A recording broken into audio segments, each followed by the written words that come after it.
रोशनी का कारवां। इस कार्यक्रम के प्रस्तुतकर्ता हैं स्कोप फाउंडेशन और राजीव गांधी फाउंडेशन।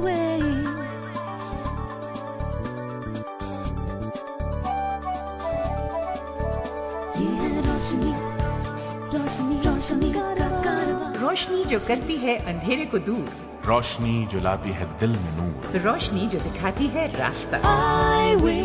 ये है रोशनी का कारवां। क्या आप सिर्फ आहट से आने वाले को पहचान सकते हैं? हम पहचान सकते हैं। क्या आप अंधेरे में देख सकते हैं? हम देखते हैं। आंखें आपके पास हैं, पर रोज जीने के लिए जो शक्ति चाहिए वो सबके पास है।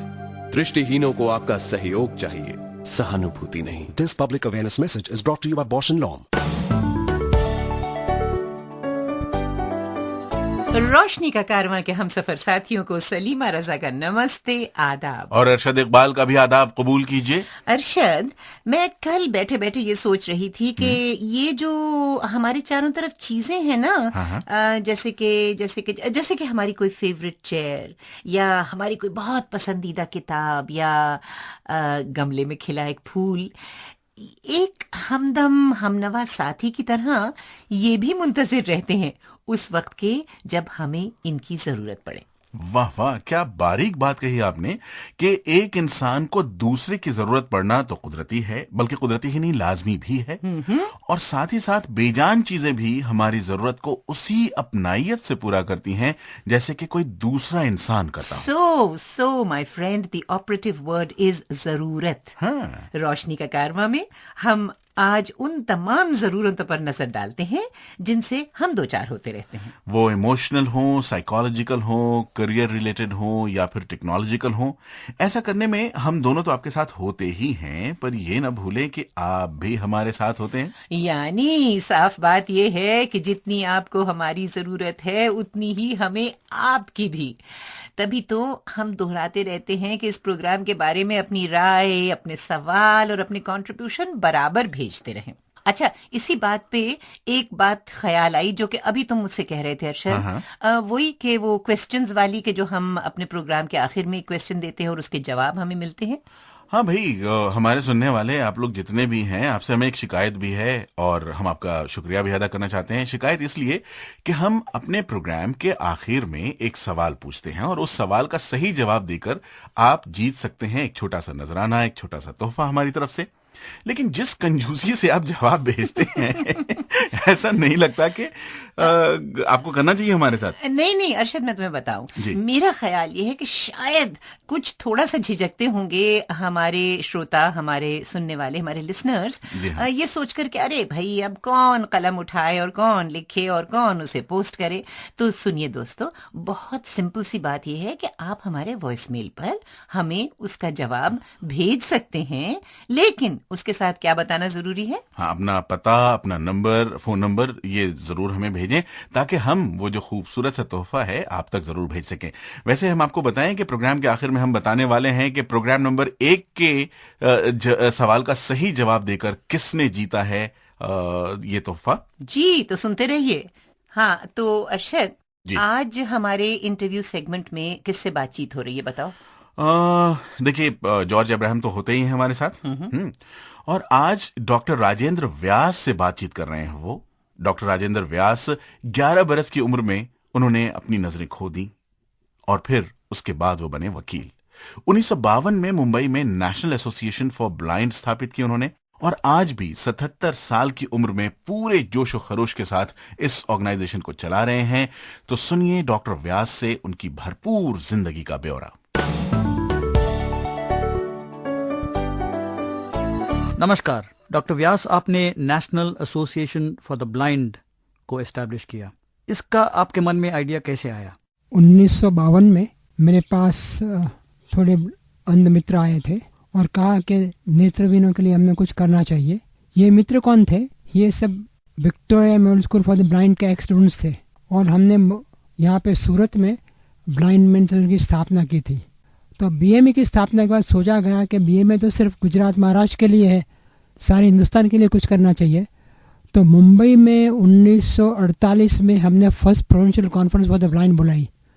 उसमें यह तय किया कि एक ऑल इंडिया कॉन्फ्रेंस बुलाई जाए।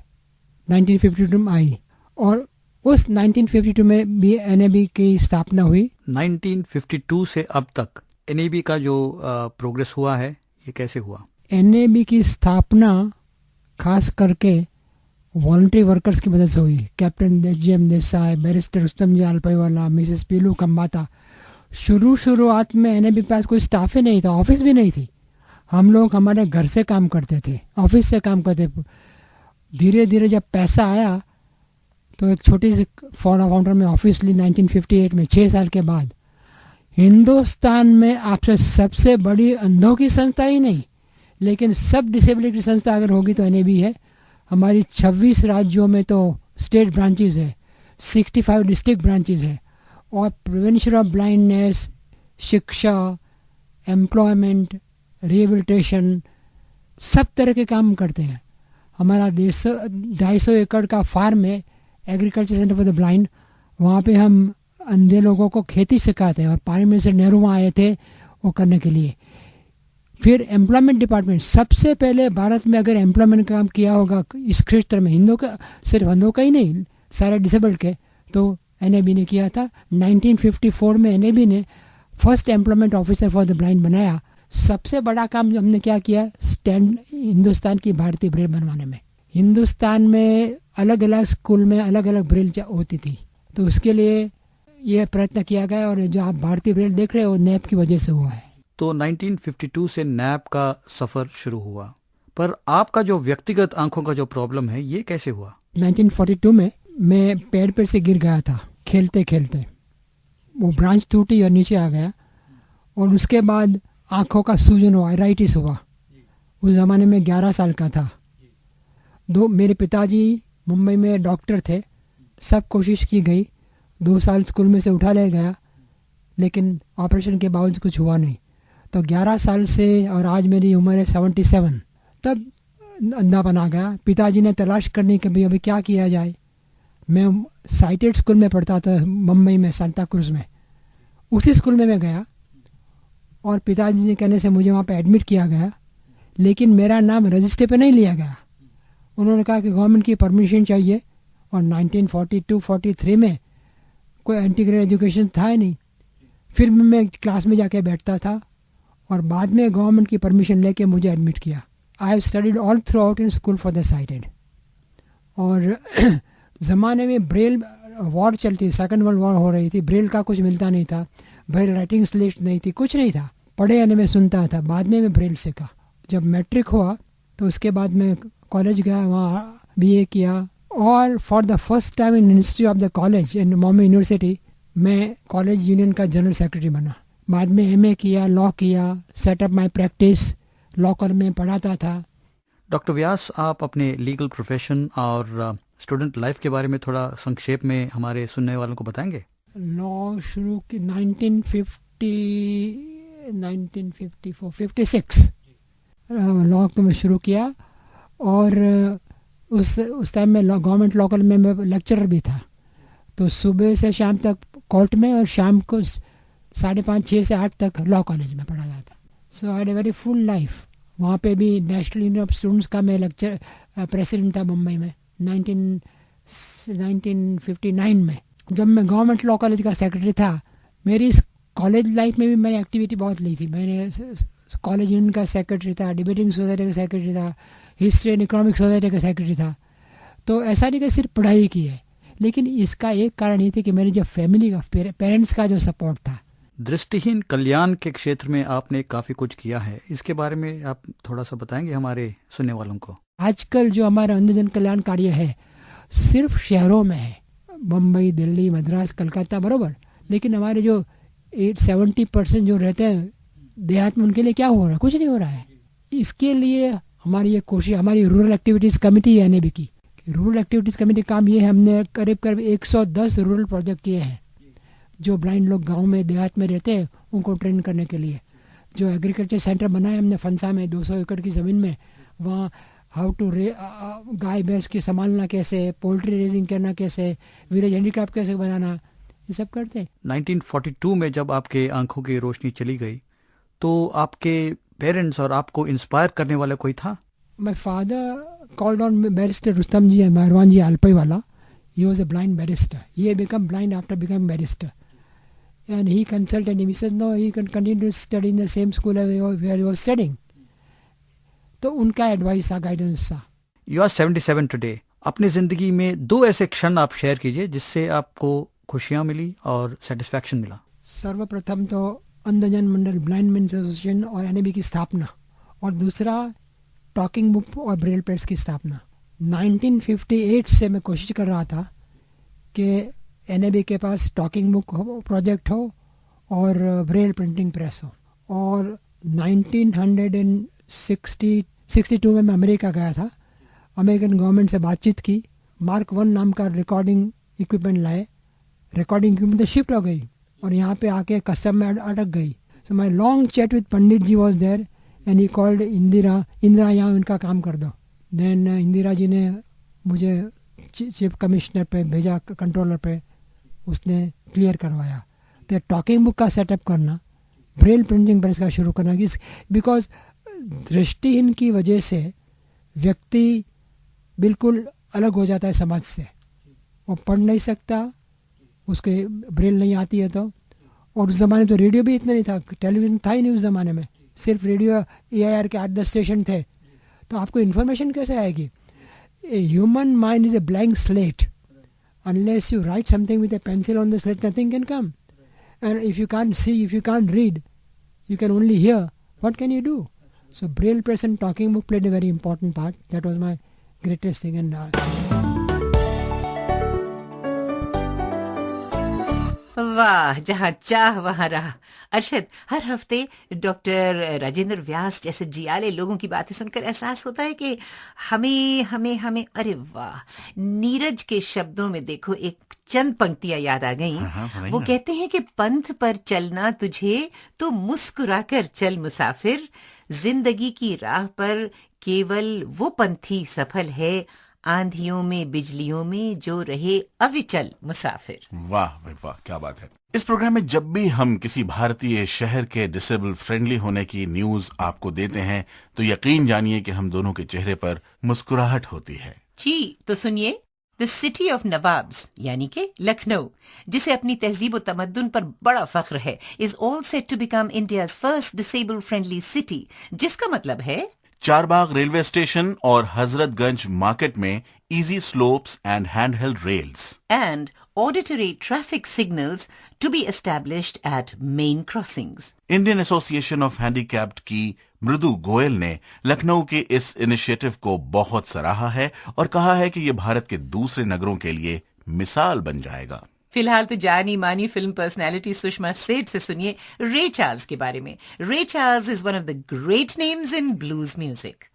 यूएस के जॉर्जिया स्टेट में जन्मे और 6 साल की नन्ही सी उम्र में आंखें खो बैठे. तो आइए सुनते हैं सुषमा सेठ से. रे चार्ल्स संगीत की दुनिया में ध्रुव तारे की तरह चमकते एक सितारे हैं. 6 साल की उम्र में ही उनकी आंखों की रोशनी चली गई. चार्ल्स ने सुर संगीत को एक नया आयाम दिया. उन्होंने कंट्री से लेकर पॉप तक हर चीज में एक रूहानी संगीत भर दिया है. उनके पहले हिट गाने baby let me hold your hand ने उन्हें अमेरिका के जाने माने संगीतकारों में बिठा दिया. अपने संगीत के साथ नए नए प्रयोगों से उनका म्यूजिक दुनिया भर में मशहूर हो गया. उनका सदाबहार गाना व्हाट डिड आई से दुनिया भर में लोकप्रिय होकर करोड़ों लोगों के दिलों में छा गया. जल्दी ही रे चार्ल्स की 2 और album Georgia on my mind और अमेरिका द ब्यूटीफुल की लोकप्रियता ने उन्हें Rock and Roll Hall of Fame में पहुंचा दिया. अपने करियर के दौरान रे चार्ल्स ने 5 और हॉल ऑफ फेम्स में पहुंचने का गौरव पाया. ये एक ऐसी सुखद उपलब्धि है जो किसी भी कलाकार के लिए अविश्वसनीय है. मगर रे चार्ल्स ने नेत्रहीन होते हुए भी ये बुलंदी पाकर एक इतिहास रच दिया है. रे चार्ल्स की डायनामिक और फेमस लाइफ के बारे में सुषमा सेठ बता रही थी. अरशद, जानते हैं लोकोक्तियां यानी मुहावरे यानी कि इडियम्स क्यों किसी भी कल्चर के जेम्स माने जाते? बिल्कुल जानता हूं जनाब. लोकोक्तियां जो होती हैं वो किसी भी सभ्यता का फोक विजडम और विजडम यानी कि समझबूझ और हाँ हाँ, यानी कि जो स्कूल्स और यूनिवर्सिटीज में बिल्कुल नहीं मिलता आम इंसान को, बात है। ना, ये जनाब होता है सदियों के तजुर्बों का नतीजा। बिल्कुल सही बात है, और जब ये बात होगी तो वो बात खरी ही होगी। बिल्कुल, विजडम तो आप में भी है अरशद, मतलब ढूंढना पड़ता है कभी कभी। खैर, बड़ी खुशी हुई हमें ये सब सुनकर। क्यों, कुछ गलत कहा मैंने क्या? अरे नहीं, 16 आने सच। तो इसी बात पर सुनिए ये फ्रेंच प्रोवर्ब, देखिए कितना बेहतरीन है। कहता है, to be willing is to be able. और जापानीज क्या कहते हैं?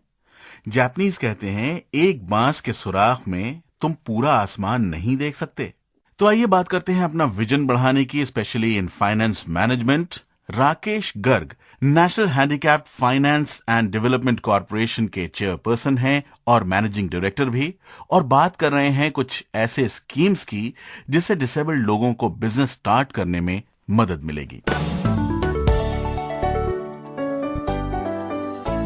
गर्ग साहब, national handicapped finance and development corporation का उद्देश्य और इसका ऑब्जेक्टिव क्या है? राष्ट्रीय विकलांग वित्त एवं विकास निगम अथवा national handicap finance and development corporation, जिसको हम संक्षेप में NHFDC के नाम से भी जानते हैं, इसकी स्थापना जनवरी 24, 1997 को सामाजिक न्याय एवं अधिकारिता मंत्रालय भारत सरकार द्वारा की गई थी। इसकी स्थापना का मुख्य उद्देश्य विकलांग व्यक्तियों के लाभार्थ आर्थिक विकास की गतिविधियों एवं स्वरोजगार को बढ़ावा देने का है। इस उद्देश्य की पूर्ति के लिए NHFDC द्वारा विकलांग व्यक्तियों को स्वरोजगार चलाने के लिए आसान शर्तों पर ऋण उपलब्ध कराया जाता है। साथ ही साथ हम लोग विकलांग व्यक्तियों को अपने कार्य को और अधिक दक्षता से करने के लिए अथवा उद्यमिता कौशल बढ़ाने के लिए भी सहायता उपलब्ध कराते हैं। विकलांग व्यक्तियों के द्वारा बनाई जाने वाली वस्तुओं को बाजार में विक्रय करने हेतु भी हमारे द्वारा सुविधाएं उपलब्ध कराई जाती हैं। कुछ ऐसी स्कीम्स बताएंगे आप जो कॉरपोरेशन ऑफर करती है? आपने बिल्कुल ठीक फरमाया। NHFDC द्वारा अपने उद्देश्य की पूर्ति के लिए कई योजनाएं चलाई जा रही हैं। विकलांग जनों को अगर वो व्यापार कोई करना चाहते हैं तो उस व्यापार को करने के लिए NHFDC से आसान शर्तों पर 1 लाख रुपए तक का ऋण प्राप्त कर सकते हैं। इस योजना के अंतर्गत यदि कोई विकलांग किसी भी प्रकार की कोई दुकान चलाना चाहता हो या कोई भी व्यापार करना चाहता हो तो इस सुविधा का लाभ उठा सकता है। सेवा के क्षेत्रों में जैसे कंप्यूटर सेंटर खोलने के लिए, STD खोलने के लिए अथवा PCO बूथ खोलने के लिए या ब्यूटी पार्लर लगाने के लिए या ऐसे कोई भी कार्य हो जो व्यावसायिक सेवा क्षेत्र से संबंधित हो, 3 लाख रुपए तक का ऋण दिया जाता है। कृषि गतिविधियां जिसमें कृषि के कार्य के लिए भूमि पर सिंचाई के साधन तैयार करने हो, कृषि कार्य हेतु मशीनरी खरीदनी हो, यंत्र खरीदने हो, बागवानी करनी हो, रेशम का उत्पादन करना हो अथवा कृषि आधारित कोई भी कार्य करना हो तो उसके लिए 5 लाख रुपए तक के ऋण की सुविधा उपलब्ध है। इसी प्रकार यदि कोई विकलांगजन किसी लघु इकाई की स्थापना करना चाहते हो तो उसके लिए भी 5 लाख रुपए तक का ऋण उपलब्ध कराया जाता है। यदि कोई विकलांग व्यक्ति टैक्सी या ऑटो चलाना चाहता हो तो उसके लिए भी हम लोग 5 लाख रुपए तक की ऋण की सुविधा उपलब्ध कराते हैं। इसके अतिरिक्त विकलांग व्यक्तियों को व्यावसायिक उच्च शिक्षा प्राप्त करने हेतु भी ऋण की सुविधा दी जाती है। इस योजना के अंतर्गत यदि कोई विकलांगजन भारत में शिक्षा ग्रहण करने चाहते हैं तो उनके लिए 7.5 लाख रुपए तक का ऋण उपलब्ध कराया जा सकता है। विदेशों में शिक्षा के हेतु ये धनराशि 15 लाख रुपए तक भी हो सकती है। क्या आपके पास ऐसी कोई स्कीम है जो ऐसे लोगों के लिए हो जो दृष्टिहीनता के साथ साथ इंटेलेक्चुअली भी डिसेबल्ड हो? हमारी ऐसी योजनाएं भी हैं जिसके अंतर्गत हम मंद बुद्धि, फालिज और आत्मविभोग से पीड़ित व्यक्तियों को अथवा जो लोग ऐसे हों जिनके पास अन्य विकलांगता के साथ साथ ये विकलांगता भी हो, उनके लाभार्थ हेतु 3 लाख रुपए तक का ऋण उपलब्ध कराते हैं। ये ऋण उनको उनके माता पिता के माध्यम से या पति पत्नी के माध्यम से अथवा कानूनी अभिभावक के माध्यम से दिया जाता है। यदि कोई मंदबुद्धि व्यक्तियों के माता पिता मिलकर एक एसोसिएशन बनाते हैं तो उस एसोसिएशन के माध्यम से ये ऋण की मात्रा और बढ़ सकती है और 5 लाख रुपए तक का ऋण उपलब्ध कराया जा सकता है। ऐसे एनजीओज जो इनकम जनरेटिंग स्कीम्स चलाते हैं, क्या उन्हें लोन मिल सकता है? हाँ, हम लोग एनजीओ के माध्यम से भी विकलांगजनों तक लोन पहुंचाते हैं। कोई भी एनजीओ जो इस क्षेत्र में कार्य कर रही है अपने राज्य एजेंसी के माध्यम से हमको लोन के लिए अप्लाई कर सकती है। हम एनजीओ को 5 लाख रुपए तक का ऋण देते हैं और उनसे ये अपेक्षा की जाती है कि इस ऋण को वो विकलांगजनों को या तो इंडिविजुअली या उनके सेल्फ हेल्प ग्रुप बना के प्रत्येक विकलांग व्यक्ति के लिए 25,000 रुपए तक के ऋण के हिसाब से उनको स्वरोजगार की योजना चलाने हेतु ऋण उपलब्ध कराएंगे। गर्ग साहब, ऐसे लोन पे इंटरेस्ट या ब्याज क्या लगता है और इसे कैसे चुकाया जाता है? NHFDC की जितनी भी ऋण योजनाएं हैं बहुत ही आसान शर्तों पर हैं। हमारे ऋण पर ब्याज की दर 50,000 रुपए तक के अमाउंट पर 5% है। 50,000 रुपए से लेकर 5 लाख रुपए तक के ऋण के अमाउंट पर 6% है, और उससे ऊपर होने पर जो 8% तक है। हमारे रीपेमेंट की अवधि, जो लोन हम एनजीओ के माध्यम से उपलब्ध कराते हैं, जो बेसिकली सूक्ष्म वित्त ऋण योजना मानी जाती है, उसमें 3 वर्ष की है, और बाकी सभी योजनाओं में हमारे ऋण के वापस करने की अवधि 5 वर्ष से 10 वर्ष तक के लिए है। एक और सवाल गर्ग साहब कि इन स्कीम्स के लिए अप्लाई करने के हकदार कौन लोग हैं, और ये भी कि अप्लाई कैसे किया जाए? हमारी एनएचएफडीसी द्वारा चलाई जा रही योजनाओं के लिए कोई भी भारतीय विकलांग व्यक्ति जो 40% या उससे अधिक विकलांगता रखता हो, जिसकी आयु 18 वर्ष से कम ना हो तथा 55 वर्ष से ज़्यादा ना हो, तथा वार्षिक आय ग्रामीण क्षेत्रों में ₹80,000 तक अथवा इससे कम हो, तथा शहरी क्षेत्रों में वार्षिक आय ₹1 लाख तक अथवा इससे कम हो, वो इन योजनाओं के लिए आवेदन दे सकता है। जो हमारी व्यावसायिक शिक्षा की योजना है, उसके लिए ये आय की सीमा बढ़ा दी गई है। वो आय की सीमा ₹5 लाख सालाना तक है। हमारे ऋण को अप्लाई करने के लिए एक आवेदन पत्र होता है, बहुत सिंपल आवेदन पत्र है। वो सभी राज्य चलानी एजेंसियों के पास उपलब्ध होता है, हमारे पास भी उपलब्ध रहता है। उस आवेदन पत्र पर राज्य चलानी एजेंसी के माध्यम से ही उस पर आवेदन कर सकते हैं। एक अहम सवाल कि ये आर्थिक सहायता सही लोगों तक कैसे पहुंचाई जाती है? हम लोग मुख्यतः आवेदन पत्र आने के बाद 1 लाख रुपए तक के अगर कोई ऋण है तो उसको स्वीकृत करने का अधिकार हमने राज्य चलानी एजेंसी को सौंप रखा है। वो अपने लेवल पर उसको स्वीकृत कर देते हैं। 1 लाख रुपए से ऊपर का अगर कोई ऋण है तो हमारे पास आता है। हम मुख्यतः 2 ही बातें उसके अंदर देखते हैं। एक तो ये देखते हैं कि वाकई जो व्यक्ति जिसने हमारे यहाँ आवेदन दिया है वो पात्रता रखता है कि नहीं रखता है, और अगर वो पात्रता रखता है तो जो योजना का चुनाव उसने किया है उस योजना से उसको लाभ कमाने की संभावना है कि नहीं है। क्योंकि ये ऋण दिया जा रहा है तो ये उम्मीद की जाती है कि ऋण को वापस भी करना है। तो जिस पैसे को लगा के वो कार्य कर रहा है उससे इतनी आय जरूर होनी चाहिए उसकी कि हमारी किस्तों को लौटा सके। ये 2 चीजें देखते हैं और ऋण स्वीकृत कर देते हैं। अगर आप दृष्टिहीनता के बारे में हमसे कुछ पूछना चाहते हैं या कोई खास जानकारी हमें देना चाहते हैं तो 09896000555 और हरियाणा से 9896000555 पर कॉल करें। ये थे Rakesh Garg, national handicapped finance and development corporation के चेयरपर्सन। सलीमा, रोशनी का कारवां हर हफ्ते कुछ ऐसी टेक्नोलॉजी के ब्रेक थ्रू की खबरें अपने दोस्तों के लिए लाता है जिससे उनकी जिंदगी पर असर पड़ने के बहुत बहुत इम्कानात होते हैं। जी बिल्कुल, ऐसी ही एक नई मोबाइल डिवाइस के बारे में बता रहे हैं हम आपको। Mass market cell phone speech voice signals we speak. भाई, आपको सुनकर खुशी और हैरत होगी कि a full text to speech application will hit the market in mobile phones later this year, जिसकी मदद से आप सुन सकते हैं अपने email, text message, web page वगैरह वगैरह। भाई, ये टेक्नोलॉजी सिर्फ 300 KB ऑफ मेमोरी का इस्तेमाल करती है, यानी ये चीपर एंट्री लेवल और मिड टियर डिवाइसेस में बढ़िया काम करेगी। हाँ, शायद पहले तो ऐसा शायद मोस्ट एक्सपेंसिव स्मार्टफोन्स में ही मुमकिन होता था ना। अच्छा, ये भी तो बताएं कि इन 20 languages this facility will be available in America, Europe and Asia very soon. और अब सुनिए क्वेश्चन ऑफ द वीक। नहीं, लेकिन उससे पहले तो हमें जवाब बताना है जो हमारे सुनने वालों ने भेजा है। अरे हाँ, प्रोग्राम के शुरू में हमने कहा था कि हम प्रोग्राम के अंत में ये बताएंगे, तो बताइए। देखिए, प्रोग्राम नंबर 1 का जो क्वेश्चन था कि who was the first blind mountaineer to conquer Everest. जी, और इसका सही जवाब है Eric Weihenmayer. He was the first blind mountaineer to conquer Everest.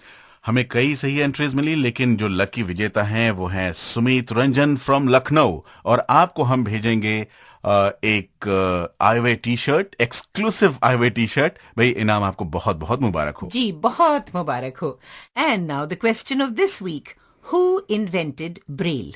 Braille का आविष्कार किसने किया? इस सवाल का सही जवाब आप हमें भेजें और जीतें इनाम।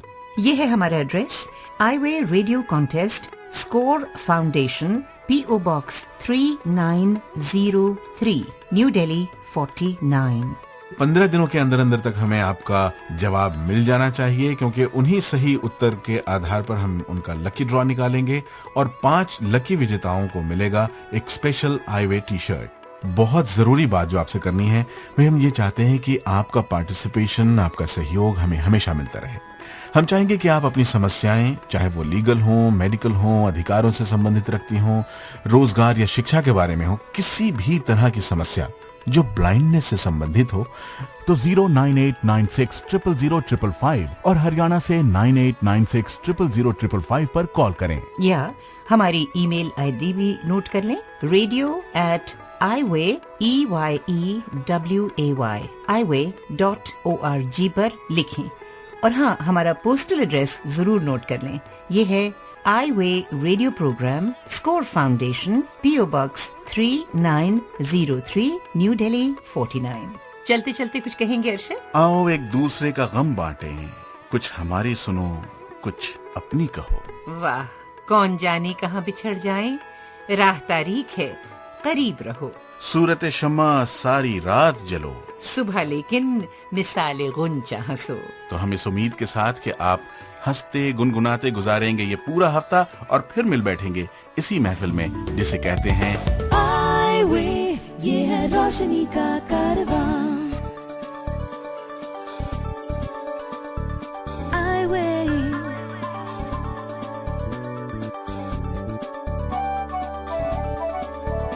ये है रोशनी, रोशनी, रोशनी का